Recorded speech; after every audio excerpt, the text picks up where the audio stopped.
नमस्ते। आज का विषय है कम बोलना। दोस्तों, क्या आप भी अधिक बोलने के आदी हैं? तो होशियार हो जाइए, ज़रा संभल जाइए, ज़रा सतर्क हो जाइए। ज़्यादा बोलना आपके स्वास्थ्य के लिए हानिकारक हो सकता है।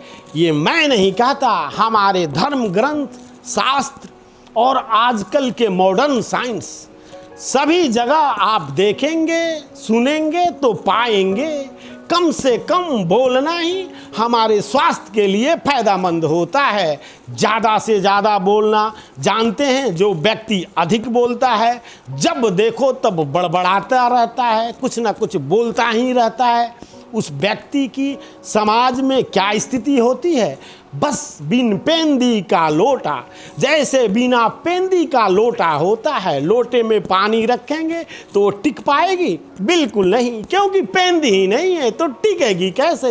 वैसा ही उस व्यक्ति की स्थिति हो जाती है जो ज़्यादा बोलने का आदी है। समाज उसे भी बिना क्षमता वाला, पात्रता वाला, बिना काबिलियत का समझती है, और वो आदमी समाज में हे दृष्टि का शिकार हो जाता है। लोग उसे अच्छे दृष्टि से नहीं देखते, उससे सम्मान नहीं करते, उसकी इज्जत नहीं करते, क्योंकि उसने अपने काबिलियत को ही खो दी है बोलने के चक्कर में। तो थोड़ा ध्यान दीजिए, बोलने में बहुत एनर्जी खर्च होता है। आपके अंदर जो ताकत है, आप सभी जब बोलने में ही खर्च कर देंगे तो बाकी कार्यों के लिए, अपने साधना के लिए ताकत कहाँ से लाएंगे? थोड़ा इस पर भी तो ध्यान दीजिए। तो अब जो हुआ सो हुआ, अब सतर्क हो जाइए, थोड़ा कम बोलने का अभ्यास कीजिए, प्रैक्टिस कीजिए। डेफिनेटली कुछ दिनों के बाद आप कम बोलने लगेंगे, आप गंभीर हो जाएंगे। भोजपुरी में कहते हैं कि 100 बोलतू को एक चुप्पा शांत कराता है। मतलब 100 बोलने वाले को एक थोड़ा गंभीर और चुप रहने वाला व्यक्ति शांत करा देता है। तो इस बात को ध्यान रखिए, इसलिए कम से कम बोलिए, जो आपके स्वास्थ्य के लिए हितकर होगा। और जो ताकत बचेगी, उस ताकत को आप अपने साधना में, आप अपने लक्ष्यों को प्राप्त करने के लिए, आप अपने मुकाम को हासिल करने के लिए उस ताकत को लगाएं, करके दिखाएं, बोल कर नहीं। बोलने से कुछ नहीं होता। जो बादल गरजता है वो बरसता नहीं। तो बरसना वाला बादल बनिए कि किधर से आया पता ही नहीं चला, आवाज़ ही नहीं आई, बारिश झमाझम होने लगी। तो उस तरह आप जितना कम बोलेंगे उतना ही आप कुछ अच्छा कर दिखाएंगे, और कुछ अच्छा कर नहीं भी दिखाए तो इतना तो तय है कि आप स्वस्थ रहेंगे। तो दोस्तों, कम बोलना ही हमारे हित में है।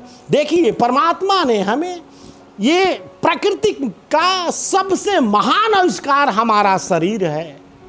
इससे विकट, इससे जटिल संरचना और कोई नहीं। यदि अपने शरीर को जाना जाए तो इससे अधिक सरल ज्ञान देने वाला और कोई साधन नहीं है। आप तनिक विचार कीजिएगा तो आप जितने भी, आप मोटरसाइकिल, कार, जो भी मशीनों को देख लो, सब हमारे शरीर के हिसाब से ही बनाए गए हैं। हमारे वैज्ञानिकों ने, आविष्कर्ताओं ने हमारे शरीर को ध्यान में रख के कि कैसे कौन सा फंक्शन काम करता है, उस हिसाब से मशीनें तैयार की हैं। तो देखिए, प्रकृति का ये सबसे महान जटिल संरचना हमारा शरीर है। 5 इंद्रियां हैं हमारे पास। हमारा त्वचा जो स्पर्श के लिए है, हमारी आंखें देखने के लिए हैं, हमारी कान सुनने के लिए हैं, चौथी हमारी नाकें श्वास लेने के लिए हैं, और हमारा मुख में जिह्वा स्वाद के लिए है।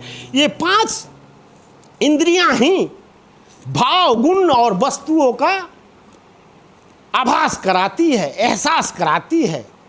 तो देखिए क्या मजे की बात है। 5 इंद्रियां, कान 2 दिए हैं, आंख 2 दिए हैं परमात्मा ने, नथुने 2 दिए हैं श्वास लेने के लिए, स्पर्श के लिए पूरा शरीर दिया है, जिह्वा एक ही दी है, क्यों कभी विचार किया है? प्रकृति चाहती है कि आप देखें अधिक, सुने अधिक और ज्ञान अधिक अर्जित करें और बोले कम। ज्यादा बोलना आपको रुग्ण कर देता है, आप बीमार हो जाते हैं और आप कुछ कर ही नहीं पाते। तो दोस्तों, समझिए, खुद को जानिए, खुद को पहचानिए। आप में वो तमाम शक्तियां हैं जो जागृत होंगी तो आपकी इच्छाएं स्वतः पूरी हो जाएंगी। कम से कम बोलने का अभ्यास करिए, फिर आपका जय जय होना तय है। दोस्तों, मनोज उपाध्याय को कृपया सब्सक्राइब करना ना भूलें, सब्सक्राइब करना ना भूलें, please please please. Thank you very much.